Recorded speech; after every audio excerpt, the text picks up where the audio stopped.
బ్రహ్మర్షి పితామహ పత్రిజీ గురు దంపతులకు, నాకు జన్మనిచ్చిన తల్లిదండ్రులకు, ప్రతి క్షణం నాకు సహకరించే మా కుటుంబ సభ్యులకు, మా వారికి, నన్ను ఎంతగానో ఆదరిస్తున్న ఆత్మీయ బంధువులందరికీ కోటి కోటి ధన్యవాదాలు.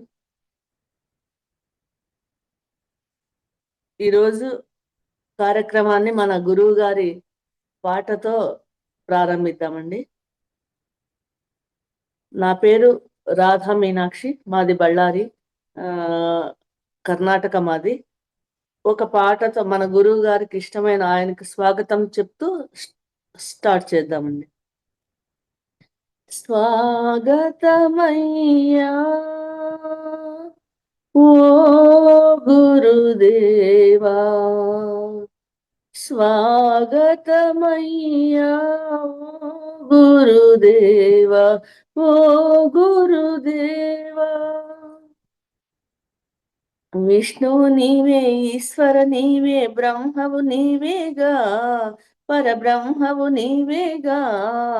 తల్లివి నీవే, తండ్రివి నీవే, గురువు నీవేగా, మా గురువు నీవేగా. అల్లా నీవేసు నీవే, బుద్ధుడు నీవేగా, మా బుద్ధుడు నీవేగా.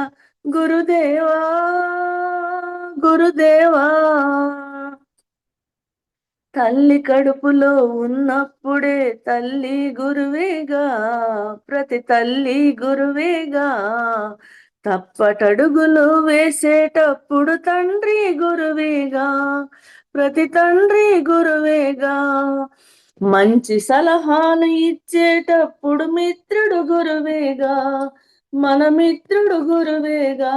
గురుదేవా గురుదేవా, గురుదేవా గురుదేవా. పాఠాలు నేర్పేటప్పుడు పంతులు గురువేగా, బడి పంతులు గురువేగా. ఓర్వని వారెదురైనప్పుడు సహనం గురువేగా, మన సహనం గురువేగా. ఓటమినైన గెలుపన్నప్పుడు గెలుపు గురువేగా, మన గెలుపు గురువేగా. గురుదేవా గురుదేవా,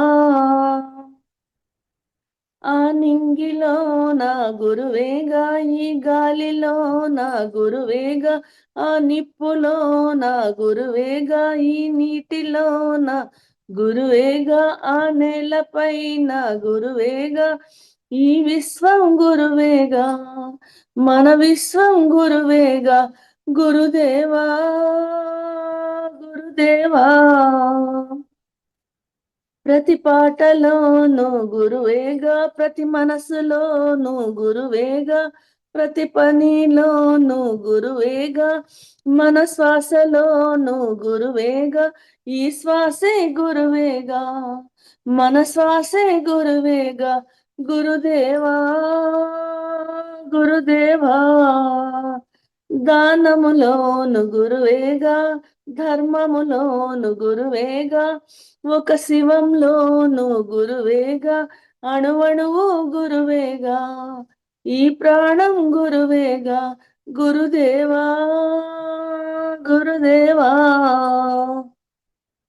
ప్రతి ధ్యానిలోను గురువేగా, ప్రతి జ్ఞానిలోను గురువేగా, మన ముక్తి మార్గమే గురువేగా.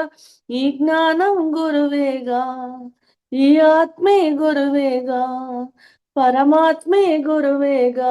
గురుదేవా గురుదేవా, గురుదేవా గురుదేవా. ధన్యవాదాలండి.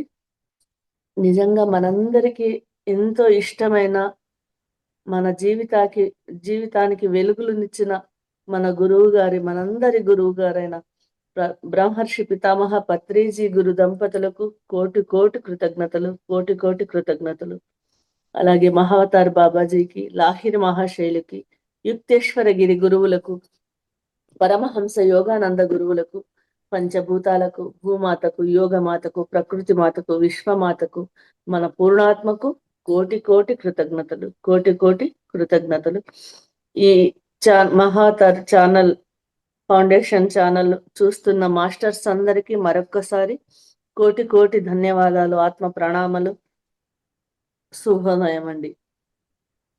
ఇందాక చెప్పాను చాలా అద్భుతంగా ఉంది ఈ పాట. అంతా గురుమయమే, ఈ విశ్వమంతా గురుమయమే, పంచభూతాలు గురుమయం. మనం ఏ కృతజ్ఞత చెప్పుకున్నా అవన్నీ కూడా గురుమయమే. అద్భుతంగా ఉంది. చాలా చాలా ధన్యవాదాలు madam. Thank you very much. నిజంగా నాకు జన్మనిచ్చిన తల్లిదండ్రులకు, నాకు మరు జన్మ ఇచ్చిన ఈ ధ్యాన మార్గానికి కోటి కోటి కృతజ్ఞతలండి.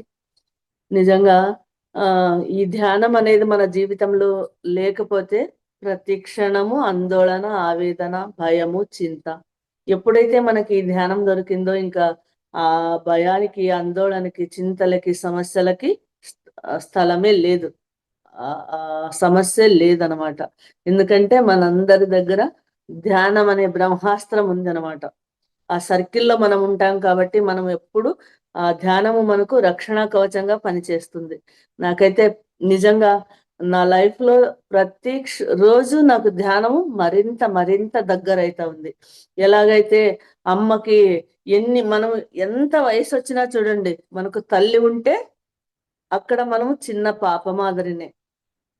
ఎంత తనకి మనవళ్ళు నాకు మనవళ్ళు వచ్చినా మనవరాళ్ళు వచ్చినా అమ్మ దగ్గరికి వెళ్తే నేను పాపనే, అట్లే చేస్తుంది ఆమె, అంత ప్రేమ చూపిస్తుంది. అలా ఈ ధ్యానం అనేది ఎన్ని రోజులు గడుస్తున్న కొద్దీ ఇంకా ఇంకా దగ్గర అవుతా ఉన్నాను నేనైతే ఈ ధ్యాన మార్గానికి. అంతటి నాకు భయమే లేదు. ఎట్లా తల్లి ఒడిలో పాప ఉంటే ఎంత ఎత్తు ఎగరేసినా కూడా అది నవ్వుతూనే ఉంటుంది చూడండి ఆ పాప.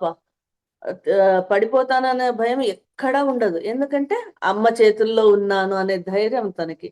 అలా నాకు నిజంగా ప్రతి క్షణము ఆ అమ్మ ఒడిలో ఉన్నాననే భావన నాకు ఎప్పుడు. అంతటి ఆత్మశక్తిని, ఆత్మస్థైర్యాన్ని ఇచ్చింది నాకు ఈ ధ్యానము.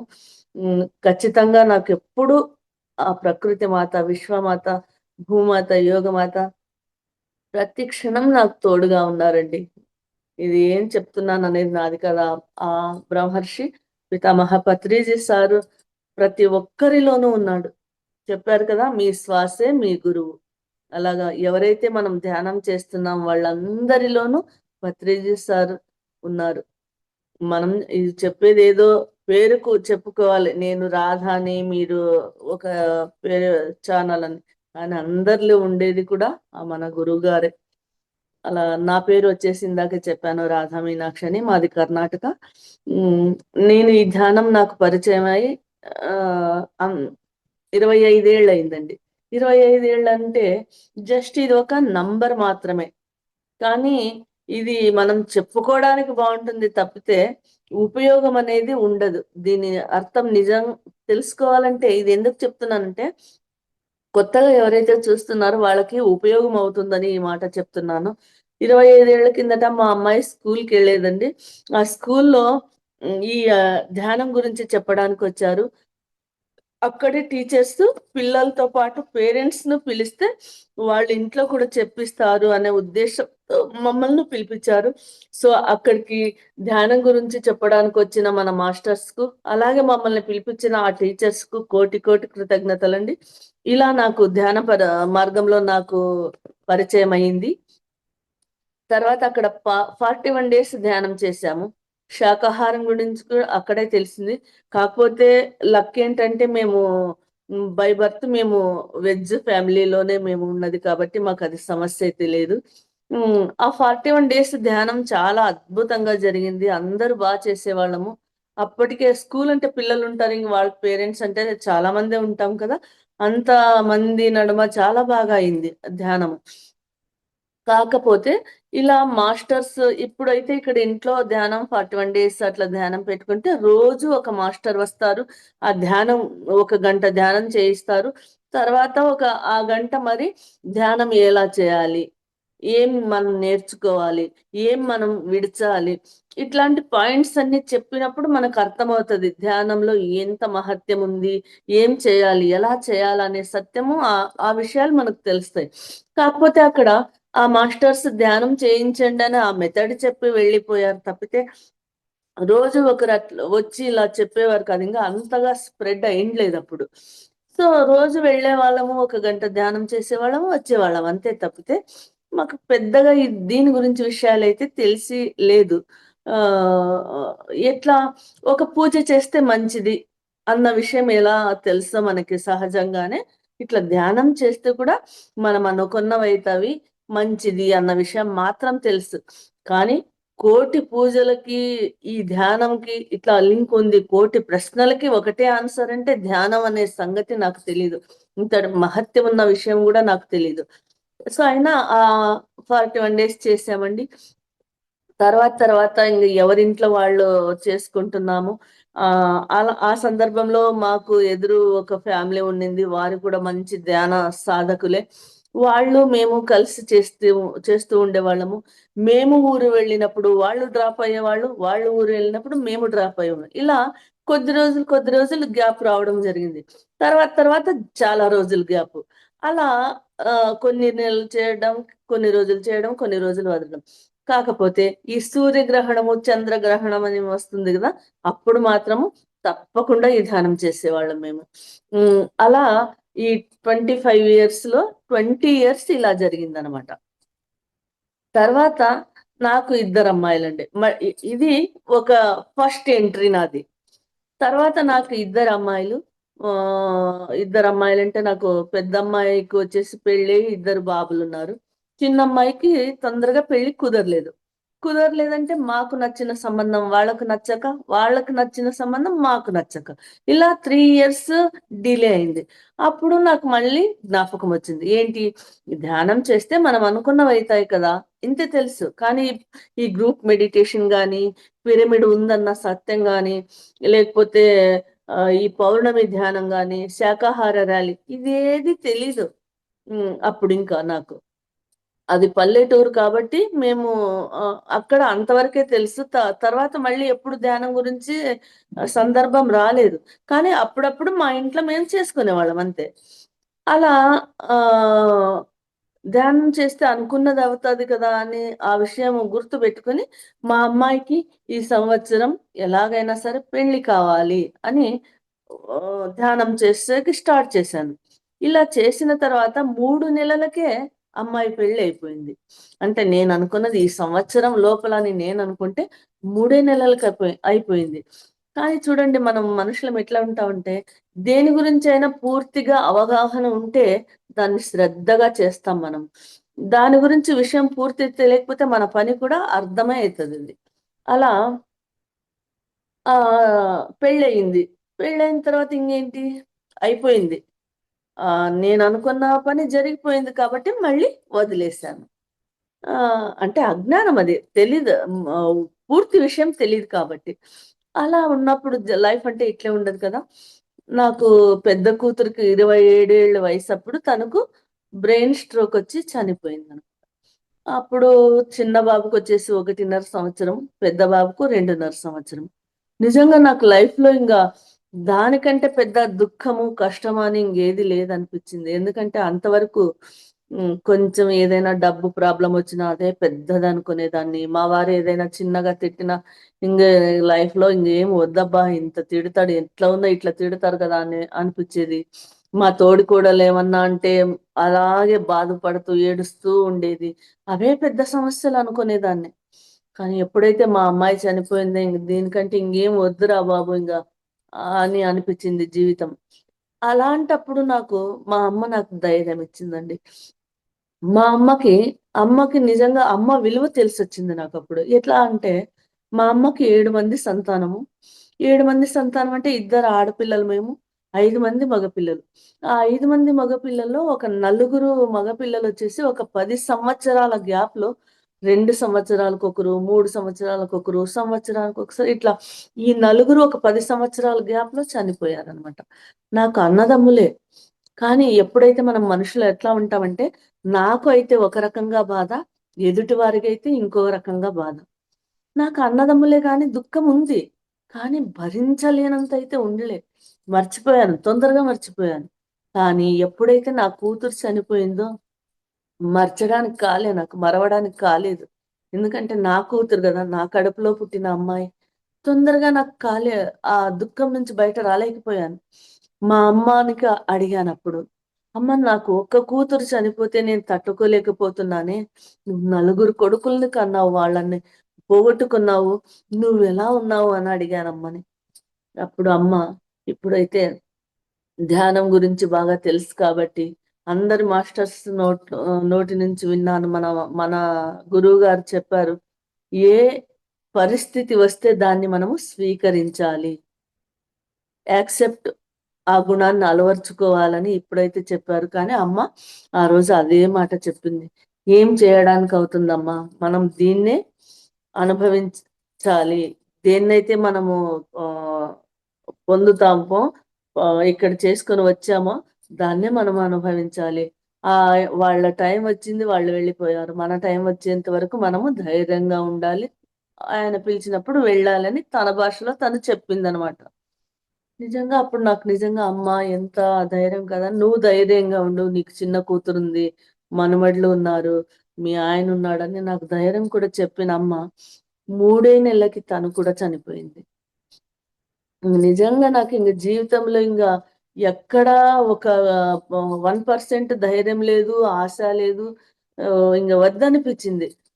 ఇంగెక్కడ నాకు జన్మనిచ్చిన తల్లి పోయింది. నేను జన్మనిచ్చిన కూతురు పోయింది. దేన్ని భరించాలి? దెబ్బ మీద దెబ్బ అన్నట్టు. నిజంగా చాలా ఆహ్, అమ్మాయి చనిపోయినప్పుడైతే నిజంగా అండి, ఎక్కడైనా తల్లి చనిపోతే కూతురు రావడం అనేది సహజం అది. కానీ తల్లి కూతురి చావుకి వెళ్ళడం అనేది నిజంగా ఏ తల్లికి రారాదండి. అక్కడ చూసిన వాళ్ళందరూ ఒక 1000 మంది దాకా వచ్చారు. ముత్తైదు అమ్మాయి అని చెప్పేసి, చిన్నమ్మాయని. తను జస్ట్ ఇంకా 27 ఏళ్లే, 30 కూడా కాలేదు. అందరూ అనడం, నన్ను చూడటము, ఆ అమ్మాయిని చూడటము కూర్చోపెట్టినప్పుడు అక్కడ. ఎంత చిన్నగుంది అమ్మాయి, బొమ్మ మాదిరి ఉంది. వాళ్ళమ్మే ఇంత చిన్న వయసుంది. ఆ భగవంతుడు ఎంత క్రూరుడు. ఎట్లా పిలుచుకొని పోయాడు. మంచి వయసైన వాళ్ళని, ముసలోళ్ళని పిలుచుకొని పోయేకేమి, ఇంత చిన్న అమ్మాయిని పిలుచుకొని పోయాడే. భగవంతుడు క్రూరుడని అందరూ ఆ భగవంతుడిని తిట్టేవాళ్ళే. నిజంగా నేను భగవంతుడికి మరొక్కసారి నేను క్షమాపణలు చెప్పుకుంటున్నాను. ఎందుకంటే భగవంతుడు ఎవరి మీద ద్వేషాన్ని గాని, ఏమంటారు గదా! భేదాన్ని గాని చూపించడాయన.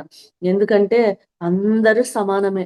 ఒక త్రాగుబోతు సమానమే, ఒక గుడిలో పూజారి సమానమే, ఒక బీదవాడు సమానమే, శ్రీమంతుడు కూడా ఆయనకి ఒకటే. చూడండి అందరి మీద ఆహ్, ఆహ్, బీదవాళ్ళ మీద వాన, మళ్ళీ శ్రీమంతుల మీద పూల వాన ఏమన్నా కురిపిస్తాడా? లేదు. మన మనుషులలో ఉంది తప్పితే అందుకే ఆయన భగవంతుడయ్యారు. అప్పుడు కూడా నేను ఇదే అనుకున్నా. అలా కాదు, గత జన్మలలో నేను ఏ తల్లి కూతుర్ని నేను దూరం చేశానేమో, అందుకు ఈ జన్మలో నాకిట్లా అయింది. క్షమించు భగవంతుడా, వీళ్ళిట్లా అన్నారని అప్పుడు కూడా నేను అనుకున్నాను. అలా అమ్మాయి చావు తర్వాత మళ్ళీ మా అమ్మ చనిపోయిన తర్వాత నిజంగా అప్పుడు మళ్ళీ నాకు ఈ ధ్యానము జ్ఞాపకమొచ్చింది. ఎందుకంటే నాకప్పుడు శాంతి కావాలి. సమాధానం కావాలి గదా! మా ఆయన కొంచెం స్ట్రాంగ్ పర్సన్. ఆయన తిట్టేవారు. "ఇంగా ఎన్ని రోజులని బాధపడతావు? ఏడుస్తూ కూర్చుంటావు. ఎవరైనా మీ అమ్మాయా? మీ అమ్మనా?" అనే లోపల ఒక గంట, 2 గంటలు, 3 గంటలు ఏడుస్తూనే ఉండేదాన్ని. ఏడుస్తూనే చెప్పేదాన్ని. ఇంగా ఆ రోజంతా అదే, మళ్ళీ మరుసటి రోజు అదే. రోజులో ఎవరో ఒకరు అడిగేవారు. వాళ్ళకి చెప్పేది ఇంగ ఏడుపు. ఇది మా ఆయన నన్ను తిట్టాడు. "ఇంకెన్ని రోజులు ఏడుస్తావు? ఒక పొ ఈ ఈ ఏరియాలో పోయి అడిగిరా. పక్కింట్లోకి పోయి, ఒక 10 ఇండ్లకి పోయి అడిగిరా. ఎవరి ఇంట్లో ఈ చావు లేదు. ఎవరో ఒకరు వెళ్ళింటారు. అన్ననో, తమ్ముడునో, చెల్లెనో, భర్తనో, అమ్మ, చావు లేని ఇల్లు లేదు. కానీ మనకి అమ్మైతే సహజమైన చావు. 75 ఏళ్ళకి చనిపోయింది. అమ్మాయి వెళ్ళిపోయింది. దాన్ని మనం స్వీకరించాలి. ఏం చేయడానికి కాదు. మనకి ఇంతే ఉంది, మన దగ్గర రుణానుబంధం అనుకోవాలి. ఇంక ముందుకు సాగాలని తిట్టాడు కూడా. నాకనిపిచ్చింది, అదేంటి ఇట్లా మర్చిపో, ఆ దుఃఖాన్ని తీసేయి అంటే, అది ఇలా తీసేసేదైతే కాదు కదా దుఃఖము. ఎట్లా చెప్తారని అప్పుడు మళ్ళీ ధ్యానంకి కూర్చున్నప్పుడు ఎక్కడండి కుదురుతుంది ధ్యానం. 2 కళ్ళ వెంబడి నీళ్లు కారిపోయేవి అస్సలు. అమ్మని తలుచుకొని, అమ్మాయిని తలుచుకొని కుదిరేదే కాదు ధ్యానం. సముద్రమంత దుఃఖము మనసులో ఉన్నప్పుడు అది ధ్యానం ఎట్లా కూర్చోనకైతుంది, అయినా అలాగే కూర్చునేదాన్ని, మళ్ళీ లేచి ముఖం కడుక్కునేదాన్ని, మళ్ళీ కూర్చునేదాన్ని. ఇంకా నాకు ఇంత ధ్యానం గురించి మళ్ళీ ఇంకా ఎంట్రీ లేదు అప్పుడు.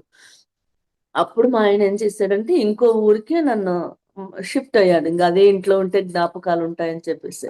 అక్కడ ఒక కాంపౌండ్ లో ఒక 10 ఇండ్లు ఉండేవి. మేము వెళ్ళినప్పటి నుంచి 2 ఆవులు వచ్చేది. ఒక ఆవు, ఒక ఆవు దూడ వచ్చేది మా ఇంటి ముందుకు. దానికి నాకు చిన్నప్పటి నుంచి ఆవులంటే మాకు అలవాటు. ఇంటి ముందుకు వచ్చేదానికి కొన్ని బియ్యము, బెల్లము, లేకపోతే జొన్న పిండి అట్లా పెట్టేవాళ్ళము. సో అక్కడ ఎప్పుడు రాలేదంట. మేము వెళ్ళినప్పటి నుంచి ప్రతిరోజు ఒక పెద్ద ఆవు వచ్చేది. 2 రోజులకో ఒకసారి అట్లా చిన్న లేగ దూడ వచ్చేది. సో మా భావన ఎట్లుండిందంటే ఆ చిన్న దూడ అంటే మా అమ్మాయి, పెద్ద ఆవైతే అది మా అమ్మ వచ్చేదని మాకి భావన ఉండేది. వాళ్ళు చెప్పారు ఇంటి ఓనర్, మీరు వచ్చినప్పటి నుంచి ఈ ఆవులొస్తున్నాయని. అవునా! నీ రోజు దానికి పెట్టేదాన్ని, నమస్కారం చేసేదాన్ని. ఇట్లా ఎవరైనా చెప్తే ఇట్లా మళ్ళీ మా అమ్మాయి గురించి బాధపడేదాన్ని. ఒకసారి ఒక పెద్దాయన మా ఇంటికొచ్చి ఇలా ఏడుస్తూ చెప్తూ ఉంటే అన్నాడాయన, లేదమ్మా నువ్వు ఇలా ఏడ్చొద్దు. మీ అమ్మని, అమ్మాయిని తలుచుకుని బాధ ఉంటుంది. కానీ ఇంకా ఎన్ని రోజులని ఇలా ఏడుస్తావు? అది వాళ్ళకి మంచిది కాదు. వాళ్ళ మోక్షానికి నీ కన్నీరు అడ్డు అవుతుంది అని చెప్పాడాయన. ఆ మాట నా మనసును తాకిందండి. ఎందుకంటే వాళ్ళు ఏదో పర్పస్‌గా భూమి మీద వచ్చారు. వాళ్ళ పనులు చేసుకున్నారు, వెళ్ళిపోయారు.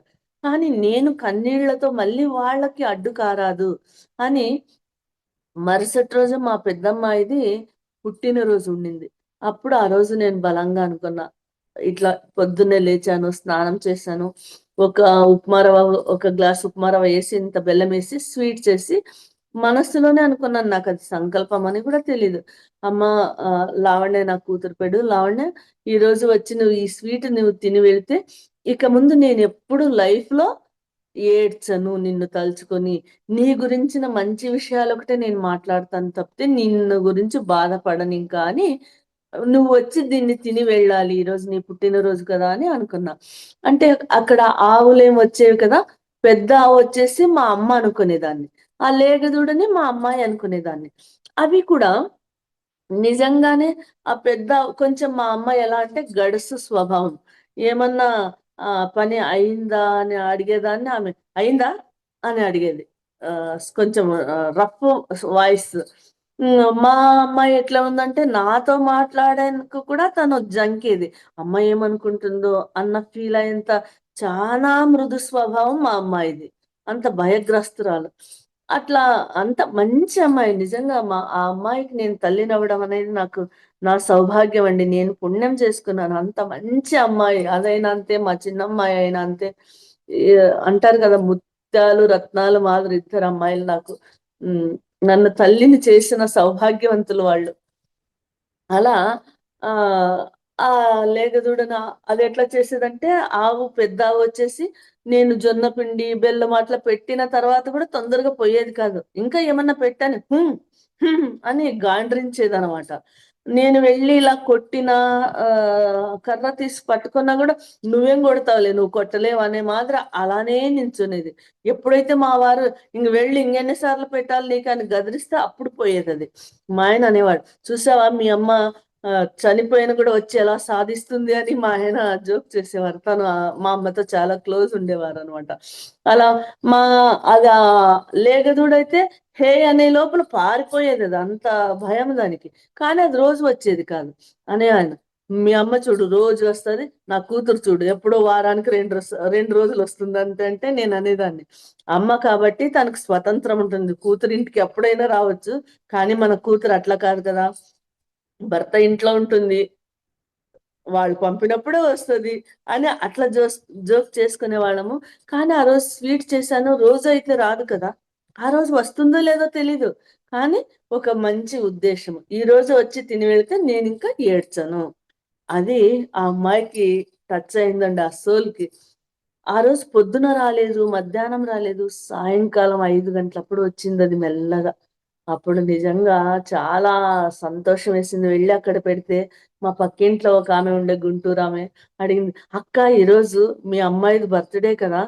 దాన్ని అది కేక్ మాదిరి అయిపోయింది అనమాట. ఆ స్వీట్ కేసరి బాత్ కేక్ మాదిరి అయింది. దాన్ని ఎవరు తినలేరు. దానికోసమనే చేసావా నువ్వు అని. అవునమ్మా, నా కూతురు కోసమనే చేశాను ఈ స్వీట్ అంటే, అది రోజు రాదు కదా, మీరు ఎట్లా నమ్మకంతో చేశారని అడిగింది ఆమె. నమ్మకం అమ్మ, ఎందుకంటే అది అమ్మాయికనే చేశాను. నేను ఇంట్లో నైవేద్యం కూడా చేయలేదు. మేము ఎవరు తినలేదు. అది ఆమెకు మాత్రమే అని చేశాననమాట. అది కేక్ మాదిరి అయిపోయిందన్నా. లేదు, నాకు నమ్మకము. వచ్చి తిని వెళ్తుంది. ఎందుకంటే ఏ కూతురికి కూడా తల్లి కళ్ళలో కన్నీరు చూడదు. తల్లి బాధపడేది ఇష్టముండదు. సో, అలా నా కూతురు ఆ రోజు లేగదూడు రూపంలో వచ్చి ఆ స్వీట్ తిని వెళ్ళినప్పటి నుంచి ఇంతవరకు నేను ఇలా చెప్తాను కానీ ఏడ్చననమాట. తనకు మాటిచ్చానుగా, ఏడ్చనಷ್ಟే. కానీ ఎప్పుడో ఒకసారి జస్ట్ కళ్ళలో నీళ్లు తిరుగుతాయి, లేదనను. అది నా ఊపిరి ఉండేంత వరకు అది బాధ ఉంటుంది, లేదని అబద్ధం చెప్పను. కానీ అప్పటి మాదిరి ఏడ్చేది వదిలేసాననమాట. అలా ఆ ఆ ఆ టైంలో నాకు ఒక్కొక్క క్షణము ఒక్కొక్క రోజులా గడిచేదండి అస్సలు. ఈ క్షణం ఎప్పుడెళ్తుంది? ఈ పొద్దునైతే రాత్రి ఎప్పుడవుతుందా అని ఎదురు చూసేదాన్ని. రాత్రయితే మళ్ళీ పొద్దునెప్పుడో, ఎందుకంటే ఆ సమయం గడిచేది అంత భయంకరమైన నరకం అది ఆ టైంలో. అట్లాంటి టైంలో అక్కడ మా ఏరియా ఉండే సువర్ణ అనే ఆమెకి కోటి కోటి ధన్యవాదాలండి. ఆమె ఒకరోజు మేము సిటీకి వెళ్ళింటిమి. ఒక 5 కిలోమీటర్ల సిటీ. ఆహ్, సిటీకి వెళ్ళినా కూడా మా ఇంటికి వచ్చి పిలిచి వెళ్ళిపోయిందనమాట. అది కూడా ఎట్లా అంటే, వాళ్ళు 5 మంది అన్నదమ్ములు. నలుగురు అన్నదమ్ములు. నాలుగో ఆయన ఇంట్లో మేమున్నాము. ఈ వాళ్ళు ముగ్గురు ఈయనొక్కన్నే వేరే పెట్టారు. 8 సంవత్సరాల నుంచి. ఎందుకంటే ఏదో గొడవ అయింది వాళ్ళకి. వాళ్ళందరూ మంచి స్థితిమంతులే. ఒక్కొక్కరు 4 ఇండ్లు బాడిగిచ్చారు. రెంట్‌కిచ్చారు. వాళ్ళు ఎట్లాంటి గొడవంటే, ఒకరికొకరినిడిచి పెళ్ళిళ్ళు చేశారు, ఫంక్షన్‌లు గూడా చేసుకున్నారు. వీళ్ళింట్లో బాడుగ ఉండేవాళ్ళు కూడా వాళ్ళ కాంపౌండ్‌లోకి దాటరాదంట. అట్లాంటి స్థితిలో ఉన్నారు వాళ్ళు. నాకు తెలీదది. మేము కొత్తగా వెళ్ళాం గదా! కానీ అందరూ కొంచెం అక్కడ ఏంటంటే, అది మా కాస్ట్ వాళ్ళకి మేము గురువులున్నట్లు. సో, అందుకు మమ్మల్ని మాట్లాడిచ్చారు. "వంటయిందా? భోజనం చేశారా? బాగున్నారా?" ఇట్లా మాట్లాడిచ్చేవాళ్ళు అక్కడ ఆడవాళ్ళు. ఆ ఇంటి ఆడవాళ్ళు. నాకు తెలీదు కాబట్టి ఒకసారి ఇట్లానే బయట మాట్లాడుతా ఉంటే ఆమె వాళ్ళ కాంపౌండ్‌లోకి బాడుగుండే వాళ్ళు కూడా రాను అన్నా కూడా, ఆ ఇంటి పెద్దామె, పెద్ద కోడలొచ్చి చిన్న కోడలి ఇంట్లో నేనుండేది. వచ్చి నేను లేకున్నా పక్కింట్లో ఆమెకి చెప్పిపోయింది ధ్యానంకి రమ్మని. ఆమె వచ్చిన తర్వాత చెప్పింది. "అక్క, మీరు వాళ్ళ ఇంట్లో ధ్యానం పెట్టుకున్నారంట, వెళ్ళాలంట" అంటేనే నాకు ఆహ్, షాక్. ఏంటి, ధ్యానంకి పిలవడం ఏంటి? ధ్యానం అంటే ఎవరింట్లో కూర్చొని ఎవరికి వారే చేసుకునేది ధ్యానము. అట్లాంటిది వాళ్ళింట్లో పోయి చేసేదేముంటుంది? ధ్యానంకేం చేస్తారు పిలిచి అని అంతటికే నాకు తెలుసు కదా! ధ్యానం అంటే తెలుసు. కానీ ఇట్లా ఇంకొకరి ఇంటికి పోయి చేసేది అది తెలీదు. ఇది ఇంతంత స్ప్రెడ్ అయింది తెలీదు. అప్పుడు వాళ్ళు ఉదయం 11 గంటలకు పిలిచారు. నేను కరెక్ట్‌గా ఇంగా 10 నిమిషాలు ముందుగానే వెళ్ళాను వాళ్ళింటికి. అక్కడ చాలా మంది వచ్చారు. కూర్చున్నాను. వాళ్ళెలా కూర్చుంటారు, ఏం చేస్తారని చూసాను. నేను కూర్చున్నట్లే కూర్చున్నారు. నేను చేసే ధ్యానమే వాళ్ళు చేస్తున్నారు. నాకు చాలా హ్యాపీ అనిపిచ్చింది. ఓకే, నాకు తెలిసిన ధ్యానమే వీళ్ళు కూడా చేస్తున్నారులే. నాకొక తోడు దొరికారు అని అనిపిచ్చి అట్లే కూర్చున్నాను. అప్పటినుంచి మళ్ళీ నా ఈ ధ్యానము మళ్ళీ స్టార్ట్ అయింది. ఈ ధ్యాన జీవితము. ఇది 5 ఏండ్ల కిందట ఇది జరిగింది. సో, నిజంగా ఇలా ఎప్పుడు 25 ఏండ్ల కిందట నాకు ధ్యానం తెలిసినా, దాని గురించి నాకు ఏమీ ఉపయోగం లేదు. అంటే ధ్యానం తెలిసి ఇంట్లో కూర్చుంటే ఉపయోగం ఉండదు. ధ్యానం తెలిసి ప్రతిరోజు దాన్ని సాధన చేస్తేనే దాని లాభం మనం పొందుతామనే సత్యము ఈ 5 సంవత్సరాల నుంచి నాకు తెలిసిందండి. ఇప్పుడు 5 సంవత్సరాల కిందట ప్రతి ఒక్క క్షణము ఆందోళన, భయము, చింత, సమస్య అని ఉన్న నేను, ఇప్పుడు నాకు నా కూతురు రాలేదు, మా అమ్మ రాదు, చిన్న చిన్న సమస్యలుండేవి. ఇప్పుడు ఒక్కొక్క రోజు, ఒక్కొక్క క్షణం మాదిరి గడిచిపోతా ఉంది. నిజం చెప్పాలంటే ఈ 5 సంవత్సరాల కిందట నేను, ఇప్పుడు నాకు 50 ఏళ్ళు. కానీ 5 సంవత్సరాల కిందట నేను 60 ఏళ్ల మాదిరి ఉండేదాన్ని. ఇప్పుడు ఎక్కడికి వెళ్ళేది తక్కువ. ఇంగా అప్పుడు వెళ్తా ఉంటి. కానీ ఇప్పుడు ఎక్కడికి పార్లర్‌కి లేదు, ఏమీ లేదు. కానీ 10 ఏళ్ళు తగ్గానా అనే మాదిరి చేంజ్ అయింది. అంటే మన లోపలి భావాలు, సత్యం తెలుసుకున్నాను నేను నిజం చెప్పాలంటే. సత్యం ఏంటి? జననము సహజము, మరణము సహజము. కాకపోతే ఏ బాధ గాని, ఏ సమస్య గాని, ఏ రోగం కానీ వచ్చినట్లే ఉండదు. ఏది శాశ్వతం కాదు. వస్తుంది, ఉంటుంది, వెళుతుంది. ఎప్పుడు రావాలో అప్పుడు వస్తుంది. ఎన్ని రోజులు ఉంటుందో అన్ని రోజులు ఉంటుంది. ఎప్పుడు వెళ్ళాలో అప్పుడు వెళుతుంది. దీనికి మనమేమి చేయలేము. ఈ సత్యం తెలుసుకున్నా. సో అలా ఉన్నప్పుడు ఏదో నాకు సమస్య వచ్చిందని భయపడటం కానీ, ఏదో నాకు అయిపోతుందని బాధపడటం గాని వేస్ట్. కానీ ఈ 3 ఉన్నా కూడా ఏదే రోగం గాని, సమస్య గాని, బాధ గాని, ఏదే ఒక మనకి కావాల్సిన పని కానీ కాలేదే అని బాధపడటం అయితే నేను చేయట్లేదు. ఎందుకంటే తెలుసు కదా! వచ్చే టైంలో వస్తుంది, ఉన్నన్ని రోజులు ఉంటుంది, వెళ్ళేటప్పుడు వెళ్తుంది. కానీ ఈ ధ్యానం అనే బ్రహ్మాస్త్రం నా దగ్గర ఉన్నప్పుడు అది ఎంత పెద్ద బాధైనా, ఎంత పెద్ద సమస్య అయినా నన్నైతే భయపెట్టదు. నేను భయపడను. ఎందుకంటే బ్రహ్మాస్త్రం నా దగ్గర ఉంది కాబట్టి.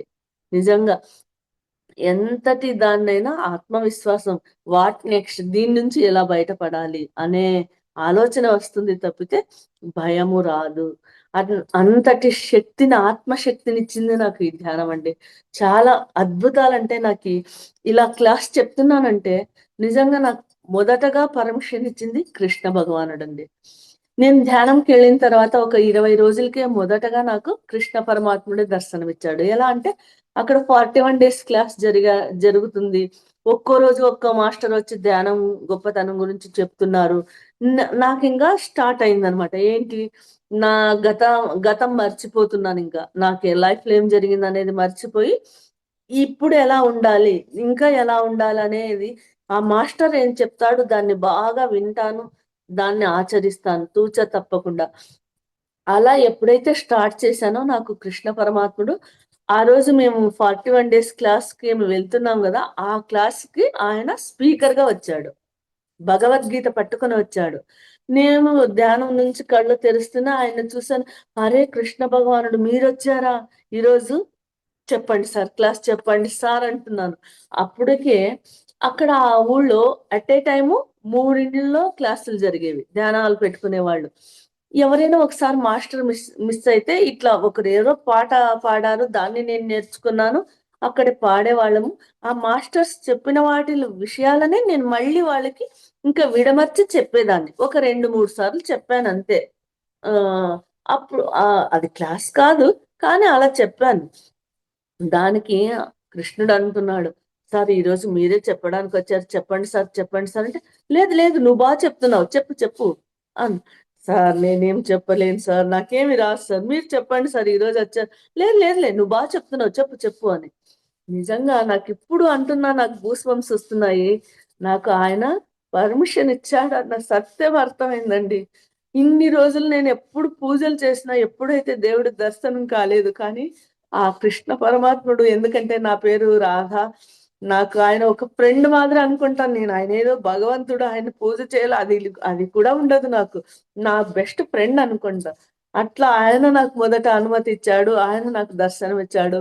లక్కీగా నాకు ఎప్పుడైతే ఆయన ధ్యానంలో కనపడ్డాడో అప్పటి నుంచి నాకు ధ్యానంలో జరిగేవి ఫిజికల్ గా కూడా జరుగుతూ వచ్చాయి. అన్ని అని కాదు, కొన్ని. అలా ఆయన ఎప్పుడైతే చెప్పాడో ఒక వారంకే మా ఇంటి ఓనరు నీకు ఒక బహుమతి ఇస్తాను రా అని చెప్పేసి తన ఇంటికి పిలిచి వెళ్ళి భగవద్గీత ఇచ్చింది. మొదటగా నేను ఈ స్పిరిచువల్ లోకి వచ్చిన తర్వాత నేను మొదట చదివిన పుస్తకము భగవద్గీత. చూడండి, ఈ ధ్యానంలోకి వచ్చిన తర్వాత మనము అనుకొని మర్చిపోయిన కూడా తీరుస్తుంది ఈ ధ్యానం. ఎప్పుడో చిన్నప్పుడు వర్షాలు రాకున్నప్పుడు సుందరకాండ అని, విరాట పర్వం అని ఒక ఇది చదివేవారు అక్కడ పల్లెటూరులో. వాళ్ళని చూస్తూ నాకు అనిపించేది, ఇంకా నేను 4-5 ఏళ్ళు అప్పుడు అంతే నాకు.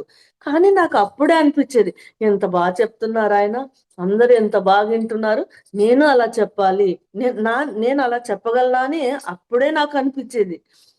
అప్పుడు ఉన్న కోరిక ఇప్పుడు తిరింది అది భగవద్గీత. అది నిజం తెలుసు మనందరికీ భగవద్గీత అంగట్లో దొరుకుతుంది. కానీ భయము. ఆడవాళ్ళు చదవరాదు. వయసయిన తర్వాత చదవాలి. ఇలా ఏదేదో. అలా ఉన్న నాకు ఆమె ఎప్పుడైతే ఇచ్చిందో అప్పుడు చదివాను. అది చదువుతూ ఉంటే నిజంగా అద్భుతమండి. ఒక ఈరోజు నేను బాగా చదవాలని కూర్చున్నప్పుడు 2 పేజీలు చదవలేకపోయాను. ఎనర్జీ ఎలా ఉండేదంటే నిద్ర వచ్చేసేది నాకు. మబ్బు ధ్యాన స్థితిలోకి వెళ్ళిపోయేదాన్ని నేను. అది నిద్ర అనుకునేదాన్ని కానీ, ధ్యాన స్థితి అని కూడా తెలీదు నాకు. మళ్ళీ లేచి, మళ్ళీ మొహం కడుక్కొని, కళ్ళలోకి సబ్బు పోయేలా చురుక్కుమనేలా కడుక్కొని మళ్ళీ వచ్చి కూర్చునేదాన్ని. మళ్ళీ అలాగే నిద్ర వచ్చేది. అట్లా 2 పేజీలు, 4 పేజీలు కూడా చదవలేకపోయేదాన్ని. ఇంగ ఊరికే ధ్యానంలో కూర్చొనేస్తుంటి. ఇంగెన్ని సార్లు చేద్దాంలే అని. అలా ధ్యానం జరిగిపోయేది నాకు. ఒక్కసారి ఈరోజు ఒక 2 పేజీలు చదివి ముగిద్దాము అని ఫార్మాలిటీగా అని కూర్చునేదాన్ని. కానీ ఒక అధ్యాయం మొత్తం చదివేసేదాన్ని. ఇలా ఆ భగవద్గీత చదవడం అనేది అద్భుతమైన విషయం. అలాగే నా లైఫ్‌లో అన్ని మార్పు జరుగుతా వచ్చిందండి. అలా నాకు మన గురుదేవులైన బ్రహ్మర్షి పితామహ పత్రిజీ సార్‌ది పరిచయం కూడా చాలా అద్భుతమండి. ఒకరోజు ఇలాగే నేను ధ్యానంలో కూర్చున్నాను. మా ఇంటికొకరొచ్చారు. "ఏమ్మా నువ్వు లోపలే ఉన్నావే? మీ ఇంటికి గురువుగారొచ్చారు. బయటకొచ్చి పిలుస్తురా ఆయన్ని" అన్నారు. అవునా! మా ఇంటికి ఏ గురువుగారొచ్చారు? అని నేను బయటికెళ్ళి చూస్తున్నాను.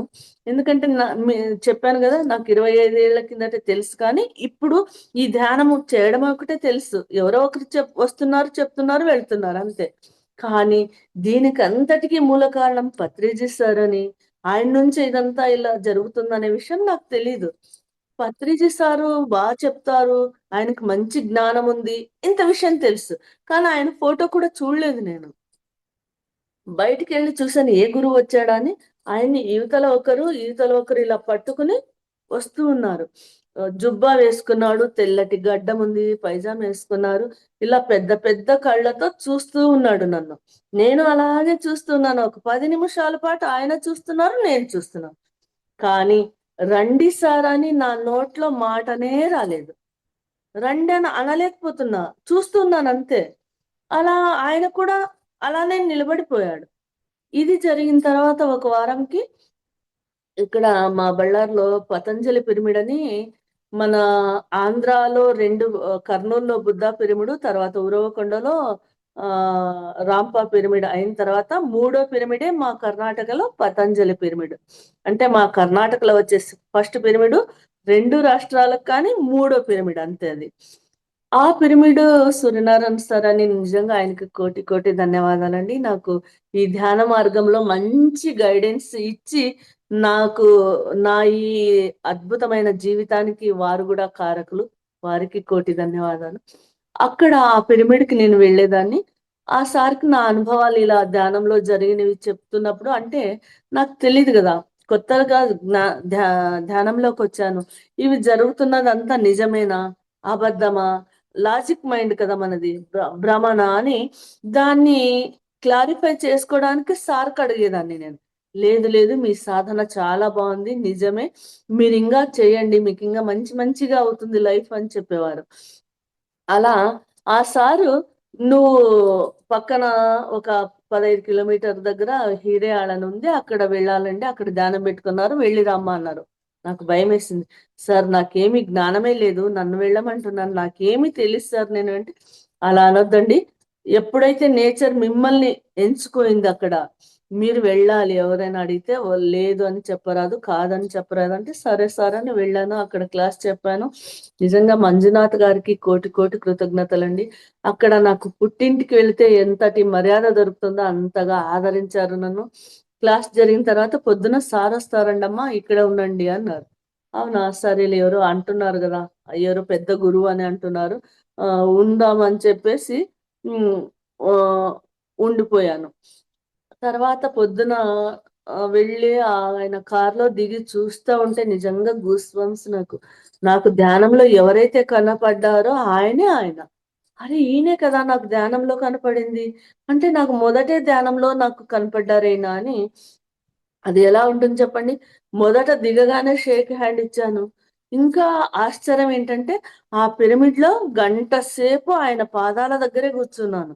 కానీ నా పేరు ఇది సార్, మా ఊరు ఇది సార్, నేను ధ్యానం ఇలా ఏది చెప్పలేదు సార్ దగ్గర. ధ్యానంలో ఎలా జరిగింది సేమ్ అలాగే. ఆయన నన్ను చూస్తున్నాడు, నేను ఆయన్ని చూస్తున్నాను. ఇంతే జరిగింది. కానీ ఆయన పాదాల దగ్గర కూర్చొని ఆయన పాదాలు పట్టుకొని రెండే వర్డ్స్ నాకు వచ్చింది మనసులో కూడా. మీ ప్రేమతత్వాన్ని ప్రసాదించండి, మీ సేవా తత్వాన్ని ప్రసాదించండి. ఇంకేమి కూడా నాకు అనుకోవడానికి కూడా లేదు. అట్లా ఫస్ట్ అండ్ లాస్ట్ పరిచయం మన గురువు గారి దగ్గర నాకు అయ్యిందండి. నిజంగా ఇది ఒక అద్భుతం. ఇలా నా లైఫ్ లో ఫస్ట్ ధ్యానంలో కనపడటం, నెక్స్ట్ జరగడం అనేది చాలా విషయాలు జరిగాయండి. ఎంతసేపు ఉంటుందండి ఇది టైం? ఎంత దాకా చెప్పొచ్చు? ఇంకా మేడం ఇంకో 10 minutes తీసుకో. ఇంకా 10 minutes. ఓకే, ఒక చిన్న అనుభవం చెప్తానండి. అయితే ఎప్పుడైతే మనము భగవద్గీతలో విన్నాం కదా, జ్ఞానాగ్ని దగ్ధే కర్మాణ్యం అని చెప్పేసి, అది నాకు ప్రాక్టికల్ గా అది తెలిసింది ధ్యానంలోకి వచ్చిన తర్వాత. అది ఎలా అంటే ఆ ఒకసారి నేను ధ్యానంలో కూర్చున్నాను.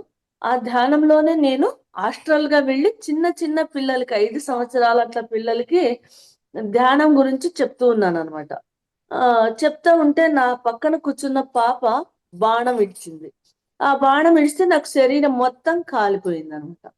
అయినా నేను కళ్ళు తెరుచుకోకుండా ఈ అమ్మాయిని పిలుచుకోండి, ధ్యానం చేసేది విడిచి బాణం ఇడుస్తుంది అని చెప్పాను. తీసుకెళ్లారు. కొద్దిసేపు అయిన తర్వాత కళ్ళు తెరిచి చూసిన తర్వాత మాకు ఎదురుగా అందరూ క్లాప్స్ కొట్టారు. ఎదురుగా సీనియర్ మాస్టర్స్ ఇద్దరు వచ్చారు, భాగ్య అని, గీతా మేడం అని. వస్తేనే మనకు అప్పుడు నాకు ఎట్లా ఉండదు, ఏ మాస్టర్ రాని, ఇంకా నేను కొత్త కదా, ప్రతి ఒక్కటి డౌట్ అడిగేదాన్ని. నేను క్వశ్చన్ అడగకుండా ఆ మాస్టర్ బయటకు వెళ్ళేవారే కాదు, అలా ఉండేదాన్ని నేను. అలా ఆ మాస్టర్స్ ఇద్దరు కనపడితేనే, అయ్యో మేడం, నేను ఈరోజు ధ్యానంలో కూర్చొని ఈ పాప బాణం ఇచ్చింది, శరీరం మొత్తం కాలిపోయింది మేడం అని చెప్పాను. అప్పుడు వారు అన్నారు, మేడం మీరు ఇంత ధ్యానం చేస్తూ కూడా అలా ఆలోచిస్తున్నారంటే మనం అలా నెగిటివ్ గా అస్సలు అనుకోరాదంటే, లేదు మేడం, నేను కూడా నెగిటివ్ అనుకోలేదు, పాజిటివ్ అనుకున్నాను, నా కర్మలన్నీ కాలిపోయాయి అనుకున్నాను మేడం అన్న. ఇది సూపర్ సూపర్ అని వాళ్ళు క్లాప్స్ కొట్టారు. ఇది జరిగిన తర్వాత ఒక 4-5 రోజులకి నేను ఇంట్లో పప్పు పప్పుకు తాలింపు వేస్తున్నాను అనమాట. ఆ తాలింపు వేసేటప్పుడు నూనె పెడతాం కదా, నూనె కాగింది. కాగిన తర్వాత దాంట్లో ఒక చిన్న ఎర్ర చీమ పడింది. చూస్తూ చూస్తూ ఆ చీమను ఎలా పప్పులోకి వేయాలి, అది నూనె అంతా వేస్ట్ చేయలేం కదా. సో నేనేం చేశానంటే చిన్న స్పూన్ తీసుకుని ఆ నూనెలో ఉండే చీమని తీస్తున్నాను. ఆ తీసేటప్పుడు ఇలా ఇక్కడ నాకు కాలిందనమాట. ఇక్కడ ఆ నూనె ఇలా పడింది 2 చోట్ల, ఇట్లా కాలిపోయింది. అప్పుడు నాకు అనిపించింది, చెప్తాం కదా, ఏదైనా పూజ చేస్తే భగవంతుడిని నమ్మినప్పుడు కూడా మనము ఏదో పెద్ద ప్రమాదం జరిగేది, కొండంత ప్రమాదం జరిగేది, మా దేవుడి దయ వల్ల చిన్నగా అయిపోయింది, జరిగిపోయింది. చూడండి, మొత్తం శరీరం కాలితే మనం తట్టుకోగలమా? చిన్నది కాబట్టి తట్టుకుంటాం. అంటే కర్మది అనుభవించాల్సిందే, తప్పదు. కానీ ఎప్పుడైతే మనం ధ్యానం చేస్తామో దాన్ని తట్టుకునేంత శక్తిని మనకిస్తాడు. తట్టుకోగల శక్తిని, భరించగలిగినంత నొప్పిని మాత్రమే ఆ భగవంతుడు ఇస్తాడనమాట. ఈ సత్యం తెలుసుకుందాం. ఎప్పుడైతే ఇక్కడ కాలింది నిజంగా మనము అందులో ఆడవాళ్ళం మనం ఎలా ఉంటామంటే, ఏదైనా మంచి జరుగుతుందంటే ఎంతటి నొప్పినైనా భరిస్తాం. 9 నెలలప్పుడు ఆ డెలివరీ పెయిన్స్ నే భరిస్తాం మనం. అట్లాంటి మళ్ళీ ఇంకో జీవిని పుట్టించడం అంటే ఆషామాషి కాదు. కానీ అంతటి నొప్పిని కూడా భరించే శక్తి మనలో ఉంది. ఎప్పుడైతే అది తెలిసింది, దీన్ని కూడా నేను హమ్మయ్య! అంటే ఫిజికల్ గా కూడా కాలితే కర్మలు కాలిపోతాయి. సో అప్పుడు నాకు నిజంగా అది ఆనందం వేసింది, బాధ అనిపించలేదు. ఎందుకంటే అప్పటికి మాకు కొంచెం ఫైనాన్షియల్ ప్రాబ్లం ఉందనమాట. ఒక రూ. 100, రూ. 500 ఖర్చు పెట్టాలంటే పెడతాను. కానీ ఆలోచించే స్థితి నాది. ఇది ఉంటే ఇంకా వేరే దానికొస్తుంది కదా అని ఆలోచించే పరిస్థితి. అప్పుడు ఎప్పుడైతే ఇది ఇంకేంటి, నాకు చేంజ్ అయితుంది లైఫ్, ఆ నమ్మకం వచ్చింది. నిజంగా ఇది కాలిన తర్వాత ఒక సంవత్సరానికి మా లైఫ్ చేంజ్ అయిపోయింది అస్సలు. ఎలా అంటే మాకొక పొలం ఉండింది. ఇంకా చాలా ఉందండి ఆ అనుభవాలు. ఈజీగా, ఎంతో కష్టం అనుకున్నాను, అంత ఈజీగా అది పరిష్కారం అయింది. ఇప్పుడు ఉమ్, ఈ వయసులో మాకు మళ్ళీ మాకే ఇన్కమ్ వచ్చేలా ఈ ధ్యాన శక్తి వల్ల మమ్మల్ని మేము మార్చుకోగలిగాము. ఎందుకంటే ధ్యాన జీవితం అంటే మనకు డబ్బు కూడా ముఖ్యమే జీవితానికి. నేను ఇంకొకటి చెప్తానండి. మన ఆలోచనలే మన వాస్తవము, మన మాటలే మన భవిష్యత్తు అనే దానికి నేను నిజంగా ప్రత్యక్ష ఉదాహరణ అంటాను. ఎందుకంటే నాకు పెళ్ళైన కొత్తలో ఇప్పుడు 30 ఏళ్ల కిందట ఈ డబ్బు విషయము, మనుషుల విషయం వచ్చినప్పుడు పదే పదే చెప్తూ ఉండేవాళ్ళం నేను మా ఆయన. డబ్బుదేముంది, ఈ రోజు వస్తుంది, రేపు పోతుంది. ఈ రోజు కాకపోతే రేపు వస్తుంది. కానీ మనుషులు ముఖ్యం మనకి అని. ఆ మనుషుల గురించి ఎప్పుడైతే మనం మా అవసరానికి కొంచెం అప్పు అది ఉండింది, పొలం అమ్ముకోవాలి అన్నప్పుడు అదే మేము మా మనుషులు అనుకున్న వాళ్ళే ఆటంకం చేశారనమాట. అది కాకుండా ఈజీగా అయ్యేది క్రిటికల్ గా చేశారు. వాళ్ళు ఒప్పుకుంటే ఈజీగా అయిపోతుంది, కానీ ఒప్పుకోలేదు. అది వాళ్ళనేదో అనడం కాదు, మనం ఏమేమో లైఫ్ డిజైన్ ఉంది, అలా జరుగుతుంది అనే సత్యం కూడా తెలుసుకున్నాను. ఇప్పుడైతే ఎవరి మీద ద్వేషం లేదు నాకు, మొదటి నుంచి అది లేదనమాట. ఎవరు ద్వేషించినా నేను ప్రేమిస్తాను, అది నా తత్వం. అది అట్లాంటిది వాళ్ళు ఎప్పుడైతే ఆ పొలం అమ్మడానికి అబ్జెక్ట్ చేశారో, ఆ రోజు ధ్యానంలో కూర్చున్నప్పుడు నిజంగా నాకే లోపల నుంచి దుఃఖం వస్తా ఉంది. ఈ మనుషుల కోసమా నేను లక్ష్మిని కాదనుకోనది. అమ్మ తల్లి లక్ష్మి నన్ను క్షమించమ్మా, నేను తెలుసుకోలేకపోయాను. మేము ప్రశాంతంగా జీవించాలంటే నీవు ముఖ్యము. నీవే మా ధైర్యము, నీవే మా శక్తి, నీవే మా ఆనందము. క్షమించమ్మా, మా దగ్గరికి రా, మమ్మల్ని కరుణించు. అజ్ఞానంతో మేము అట్లా మాట్లాడాము, నాకు తెలీదు అని ఎప్పుడైతే నేను ధ్యానంలో కూర్చొని కళ్ళ నీళ్ళు అవి వెళుతూ ఉన్నాయో, నిజంగా ఒక్క నెలకే చేంజ్ అయిపోయిందండి. ఎంత భయంకరమైన సమస్య ఈజీగా పరిష్కారమైంది. ఈ రోజు ఈ వయసులో మాకు మళ్ళీ ఇన్కమ్ వచ్చేలా చేసుకున్నాం మేము ఈ ధ్యాన శక్తి వల్ల. నిజంగా ఈరోజు 5 సంవత్సరాల కింద ఒక్కో క్షణము భయపడిన నేను ఒక్కో రోజు అద్భుతంగా గడిచిపోతా ఉంది. ప్రతిరోజు మిరాకిలే, ప్రతిరోజు అద్భుతమే. చెప్తారు కదా, ధ్యానుల జీవితం అంటే అద్భుతమైన జీవితము, పవాడమైన జీవితము ధ్యానం. అందుకే ధ్యానం చేయాలి. ఒక నమ్మకము, ఒక మన తల్లిదండ్రుల మీద ఎంత గౌరవం ఉంటుంది, మన పిల్లల మీద ఎంత ప్రేమ ఉంటుంది, మనం పూజ చేసే భగవంతుడి మీద ఎంత భక్తి శ్రద్ధ ఉంటుంది. అన్ని భావనలు ఈ ధ్యానం చేసే మీద మనం పెట్టుకుంటే, ఈ ధ్యానం మీద మన మీద మనం పెట్టుకుంటే ఖచ్చితంగా 100% రిజల్ట్ ఈ ధ్యానంలో ఉంటుంది. అద్భుతమైనది ఈ ధ్యానం. అందుకే నేను కొన్ని సంకల్పాలు కూడా చెప్పుకుంటుంటానండి. నా చివరి శ్వాస వరకు నేను ధ్యానం చేయాలి, ధ్యాన ప్రచారం చేయాలి, ఈ విశ్వ కళ్యాణం కోసం సేవ చేయాలి. నాతో మాట్లాడే వారందరూ ధ్యానులుగా మారాలి, శాకాహారులుగా మారాలి. వారు విశ్వ కళ్యాణం కోసం సేవ చేయాలి. చిన్న పిల్లలందరూ, రైతులందరూ ధ్యానులుగా మారాలి, శాకాహారులుగా మారాలి, ధ్యాన ప్రచారం చేయాలని ప్రతిరోజు అనుకుంటానండి. నిజంగా ఇంతటి జ్ఞానాన్ని ప్రసాదించిన మన గురువు గారికి ఏమిచ్చినా తక్కువే. నిజంగా ఈ ధ్యానం అనేది రాకముందు మనం ఏ పొజిషన్ లో ఉన్నా, ఎంత శ్రీమంతులమైనా, మన వెనక ఎంత బలగం ఉన్నా, జ్ఞానంలో జీరో. అది కడవరకు మాత్రమే. అది దాటిన తర్వాత ఏమీ రాదన్న సత్యం అందరికీ తెలుసు. కానీ వాస్తవం వచ్చే లోపల 100 రూపాయలు ఇవ్వాలంటే ఆలోచిస్తాం. ఎప్పుడైతే ఈ ధ్యానంలోకి వస్తామా, సంతోషంగా ఇస్తామా, 100 రూపాయలు కూడా వీళ్ళకి 1,00,000 కానీ అని ఆశీర్వదిస్తూ, అలా అనుకుంటూ వీళ్ళకు మంచిది కావాలి, వీళ్ళు ధ్యానులు కావాలి, ఆ నమ్మకంతో, ఆ ఆశీర్వాదంతో వాళ్ళకి ఇస్తాము, సంతోషంగా ఇస్తాము. ఎప్పుడైతే ఈ ధ్యానంలోకి వచ్చామో ఇవ్వడం అనేదే మనం నేర్చుకుంటాము. ఇలా చెయ్యి చాపడము మన గురువు గారు అది మంచిది కాదు, ఇవ్వడంలో ఉండే శక్తిని మనకు తెలిపాడు. నిజంగా ధ్యానం అనేది అద్భుతం. మన గురువు గారికి ఎన్ని కృతజ్ఞతలు చెప్పినా తక్కువే. ఇంతటి జ్ఞానాన్ని చూడండి, మనం అనుకుంటుంటాం గత జన్మలో ఏం పాపం చేశాము, ఈ జన్మలో ఇలా బాధపడుతున్నామని మనమే చెప్తాం. కానీ ఈ జన్మలో ఎలా ఉండాలనేది తెలుసుకోలేకపోతాం. ఎప్పుడైతే ఈ ధ్యాన మార్గంలోకి వస్తామో ఏది తెలుసుకోవాలి, ఏ గుణాలు విడిచాలి, ఏ గుణాలు నేర్చుకోవాలి, ఇవి రెండు నేర్చుకుంటే చాలు మన లైఫ్ సార్థకం అవుతుంది. అలా జన్మ జన్మలుగా తీసుకెళ్లే ఆత్మజ్ఞానాన్ని మనం నేర్చుకుంటాం. వెలకట్టలేని ఆస్తి అంటే ఈ ఆత్మజ్ఞానమే. అట్లాంటి దాన్ని సంపాదించుకునే శక్తిని మనకు మన గురువు గారు ఇచ్చారు. నిజంగా అద్భుతం అండి. ఇంతటి అద్భుతమైన అవకాశాన్ని ఇచ్చిన మీ అందరికీ కోటి కోటి కృతజ్ఞతలు. ఇంకా ఇంకా చాలా అద్భుతమే మాకు జరిగాయండి. చాలా చాలా. నేను మొ ధ్యానం తర్వాత నా జీవితము అని ఒక పుస్తకం గూడా రాశాను. నా అనుభవాలన్నీ పుస్తక రూపంలో రాశాను. అంటే కన్నడంలో రాశాను. చాలా అద్భుతము. నాకందుకే మంచి నిద్రలో ఉన్నప్పుడు కూడా లేచి, "ఏమమ్మా చెప్పు, ఏదైనా ధ్యానం గురించంటే" నేను హుషారుగా లేసి చెప్పేస్తాను. అంతటి ఇష్టం నాకు ఈ ధ్యానం అంటే. నా అణువులోనూ చేరిపోయింది. అందుకే నేను ఆహ్, చావు వచ్చినా కూడా ఇప్పుడు భయపడేది లేదు. ఎందుకంటే ఇప్పుడు చూడండి, ఒక పాత చీర విడిచిన తర్వాత షాప్‌కెళ్ళి కొత్త చీర కదా తెచ్చుకుంటాము. సో, అలా దీనికంటే మంచి జన్మ ఉంటుందనేది ఖచ్చితంగా నేను అనుకుంటున్నాను.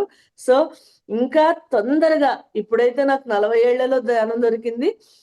ఇక ముందు ఇంకా తొందరగా నాకు ఈ ధ్యానం దొరకాలి, ఈ జ్ఞానాన్ని నేను పంచాలి అని అనుకుంటున్నాను. నిజంగా నాకు ఈ అవకాశాన్ని ఇచ్చిన మీ అందరికీ మరొక్కసారి ఆత్మ ప్రణామాలండి. Thank you. Thank you so much.